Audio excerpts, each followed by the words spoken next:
तो सोमनाथ में जो शिवलिंग था उसमें हीरा कौन सी आत्मा की यादगार हुई है? मनुष्य सृष्टि का जो बीज है उसकी यादगार है। जिस बीज के लिए गीता में बोला भगवान ने कि मैं जब आता हूं तो किसको पहले पहले ज्ञान देता हूं, है किसको? सूर्य, ब्रह्मा को। ब्रह्मा कुमारियों के दिल में ब्रह्मा समाया गया, सूर्य को देता हूं। तो शिव है वास्तव में ज्ञान सूर्य, परंतु प्रैक्टिकल में शिव को ज्ञान सूर्य नहीं कहेंगे क्योंकि उनका अपना शरीर नहीं है। तो जिस शरीर में प्रवेश करते हैं उसका नाम दिया प्रैक्टिकल सूर्य के रूप में पार्ट बजाने वाली आत्मा, जो सारी दुनिया से डिटैच होकर रहती है। क्या? पृथ्वी, जल, वायु, अग्नि, आकाश, कीड़े मकोड़े, पतंगे, जानवर, मनुष्य, राक्षस, जितनी भी आत्माएं हैं उन सभी आत्माओं से डिटैच हो जाती है। कब? जब मनुष्य षष्ठी रूपी झाड़ पूरा परिपक्व हो जाता है, उसमें फल के अंदर जो बीज होता है वो पूरे वृक्ष से, जड़ों से, तने से, टहनियों से, फलों और फूलों से अपने को क्या कर लेता है? हैं? डिटैच कर लेता है। क्या अटैचमेंट रहता है? हैं? नहीं रहता। इसलिए जो पुराने किसान हैं उनसे पूछो कि कौन सा बीज सर्वश्रेष्ठ होता है, तो वो यही कहेंगे कोई भी पौधा हो, कोई भी पेड़ हो, उसका जो पहला पहला फल होता है, उस फल में जो पहला पहला बीज होता है वो सबसे जास्ती खेती के लिए श्रेष्ठ होता है। तो ये भी मनुष्य सृष्टि रूपी झाड़ है।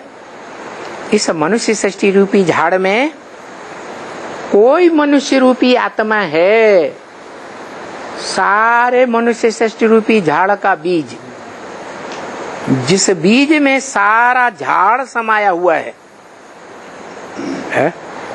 समाया हुआ है या नहीं है? सारा झाड़ समाया हुआ है।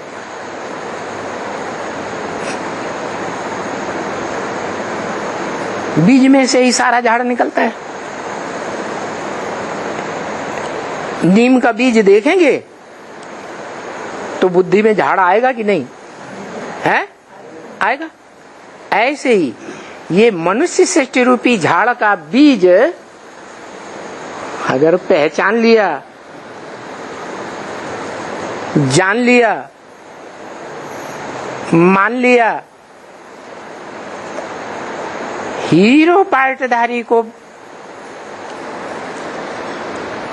ग्रास्प कर लिया, तो जैसे पाना था सो पा लिया। लेकिन होता क्या है?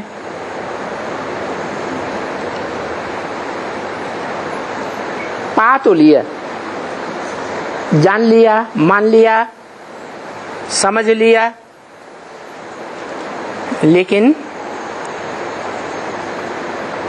मुरली में शिव बाप ने एक शर्त रख दी है। पता है क्या शर्त है? हैं? हैं? नहीं, वो तो ठीक है, नंबरवार बनेंगे। असली बात है कि एक से सुनना चाहिए, अनेकों से सुना तो ज्ञान व्यभिचारी हो जाएगा। क्या? एक बार पक्का कर लिया, अंजाम कर लिया कि हमें ऊंचे से ऊंचा भगवंत मिल गया, पाना था सो पा लिया, फिर उसके अलावा और किसी आत्मा की बातों में अगर आ गए, हाँ ये बात तो हम भी सोच रहे थे, ये तो बात बिल्कुल ठीक है, और अनुमोदन कर दिया। जो भक्ति मार्ग में कहते हैं सदगुरु निंदा सुनिए न काना, होय पाप गौ घात समाना। क्योंकि वो हमारा बाप भी है, वो हमारा टीचर भी है, और वो ही हमारा सदगुरु भी है। तो एक बार स्वीकार कर लिया, मान लिया, जान लिया, दुनिया के सामने हामी भी भरते रहे। क्या? कौन मिल गया हमको? है? ऊंचे से ऊंचा भगवंत मिल गया। फिर दूसरी आत्माओं ने जो कुछ सुनाया उससे प्रभावित हो गई। क्या? उन बातों से प्रभावित हो गए। प्रभावित माना प्रजा। एक बार भी अगर प्रभावित हुए तो प्रजा, प्रकृष्ट रूपेण जा माने जन्म, प्रकृष्ट रूपेण जन्म लेने वाले अव्वल नंबर की आत्मा नहीं रहेंगे। क्योंकि 84 जन्मों में जो अव्वल नंबर का हमारा जन्म है वही तो सबसे श्रेष्ठ है। फिर हम दूसरों की बातें सुनने लगे तो उससे क्या साबित हुआ? रज रज के सुनने लगे और दूसरों को सुनाने भी लगे। क्या? दूसरों को सुनाने भी लगे। तो अंजाम क्या होता है? निश्चय बुद्धि रहे या अनिश्चय बुद्धि होना शुरू हो गए? अनिश्चय बुद्धि विनश्यते। वो अव्वल नंबर का जो पहले जन्म का पार्ट है जो जल्दी ही खुल जाना चाहिए, वो बुद्धि में बैठ नहीं सकता। विनश्यते,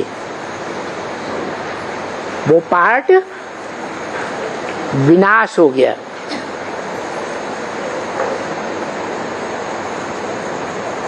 इसलिए शास्त्रों में लिखा है कि ब्रह्मा ने 3 बार ब्राह्मणों की सृष्टि रची, तीनों बार पसंद नहीं आई